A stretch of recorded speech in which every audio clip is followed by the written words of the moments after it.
Hey everybody, I'm Chef Dad, and this is Caffeinated Bacon. You don't have time to make bacon and coffee? Put them together. This is a pork belly. What are we doing? We're making bacon, but not just any kind of bacon. We are making caffeinated bacon. So we are going to get this beautiful pork belly out of its package, and we're going to put it right into our tub. That's a big pork belly.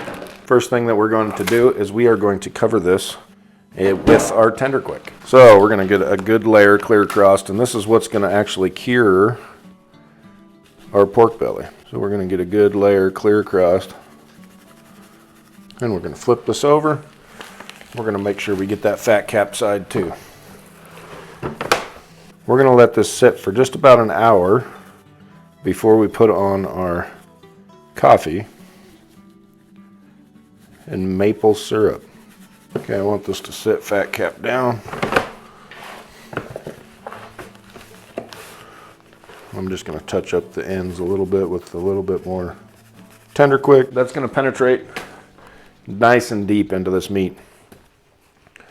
But while we're waiting on that, we can go ahead and get our coffee ready.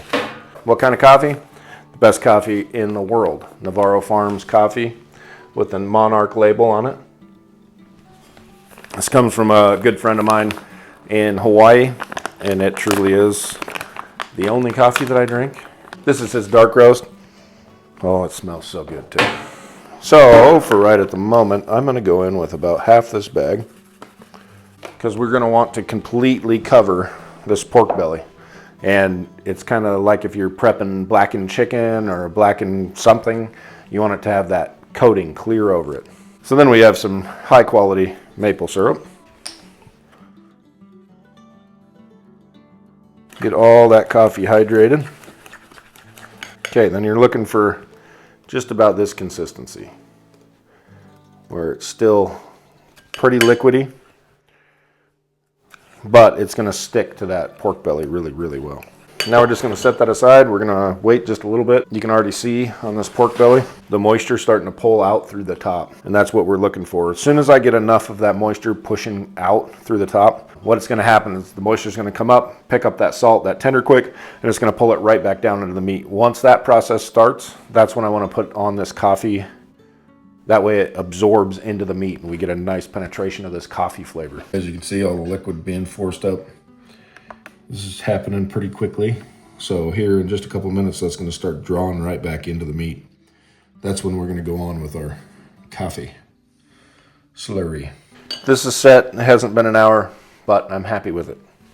So what we're going to go on with about half of this coffee mixture on this side. And we're just going to spread it out.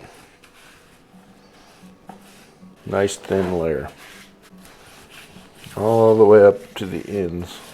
Okay, we're going to flip this over. We're going to go on with our other half of our coffee mixture.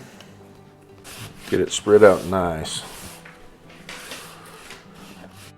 Okay, I'm going to flip it over one more time, and I'm going to make this side nice and pretty.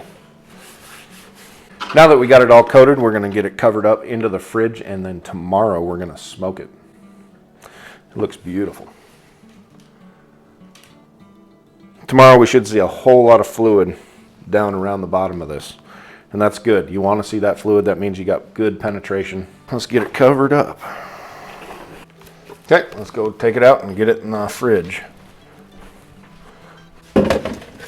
So here is the coffee bacon the next day. You can see down on the bottom, there's a lot of liquid down there, which is good. We expected that. We're going to take this out and we're going to put it on the smoker, and we're going to let it smoke at about 180 degrees for a few hours, and then we'll bump the temp up. And I'm shooting for an internal temp of about 165, 170 degrees. Then we'll pull it back off and put it in the fridge overnight. And then just before I slice it tomorrow, we'll put it in the freezer and then get to slicing. So let's get it on the smoker. Pit Boss, super long pork belly. This is gonna be tight. Okay, there we go. Couple hours, we'll come back out and change the temp. Pork belly got to the internal temp that we want. We're going to bring it inside. We're going to take a look at it. I'm sure it's going to be beautiful. Then we're going to cool it down before we get it in the fridge. We did bump the temp up to 200 degrees just to finish it off the last little bit. We wanted the internal temp to get to 165 degrees. Look at that, beautiful. Bacony, coffee. There we go. Let's get it inside. Smells super good. Nice and firm. We didn't get a whole lot of the fat to render, which is good because that's what we want because we're making bacon. There's a ton of liquid. So some of that's going to be absorbed right back up into this. Now it's just going to sit here for a while, cool down, and we'll get it in the fridge.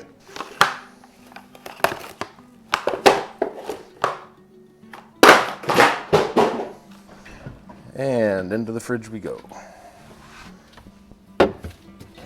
Our bacon is all chilled down. It's overnight. We're going to take a look at it here. What we needed was for this to firm up, which it firmed up nice. You can see there's a lot of fat down on the bottom of that. So it does take a little while to slice this. This is a really nice slicer. It's not going to slice fast enough for these not to warm up. So we're going to cut out what we're going to slice, put the rest of it in the fridge, and we're just going to keep bringing it back in every time we need some more to slice. So the thing is with most slicers is they're not long enough to get a nice slice. We are going with short slices. So I'm going to cut this right down the center. Take a look at what our bacon looks like here. So, it's like bacon. Okay, so I'd cut it in half because we're going to have short slices, but looks like some beautiful bacon. I prefer thick cut bacon.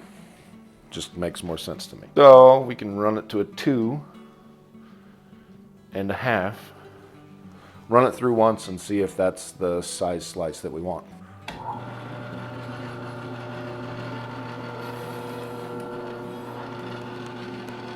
So I think that's about a perfect thickness.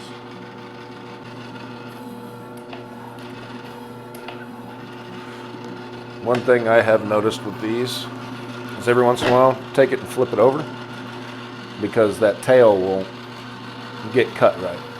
So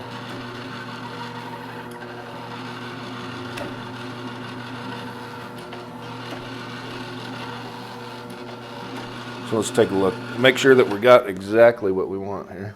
So I think those are beautiful. It smells like bacon with some coffee on it. Man, that's some beautiful looking bacon. It's gonna be some good eats right there. Then you always get down, you can keep slicing that if you want, or you can just turn it into bacon ends or some lardong. Okay, there is the caffeinated bacon. All sliced up.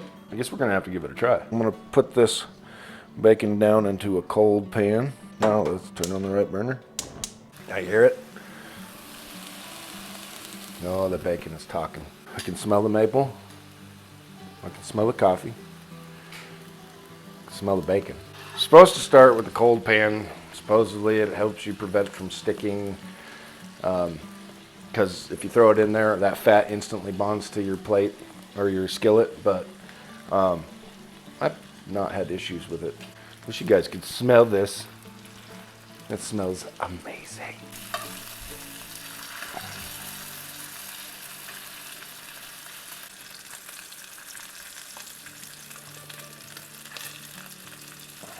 Almost done.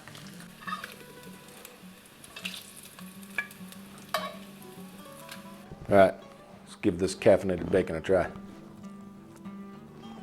It's like a complete breakfast in one. It's earthy. It's good. Do you taste the coffee?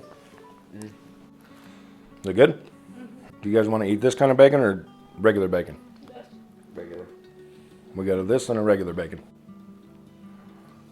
It's got more depth of flavor. I like it. It's not super sweet with the maple syrup like I thought it would be. I think it'd be good on BLT. I like it. All right, everybody.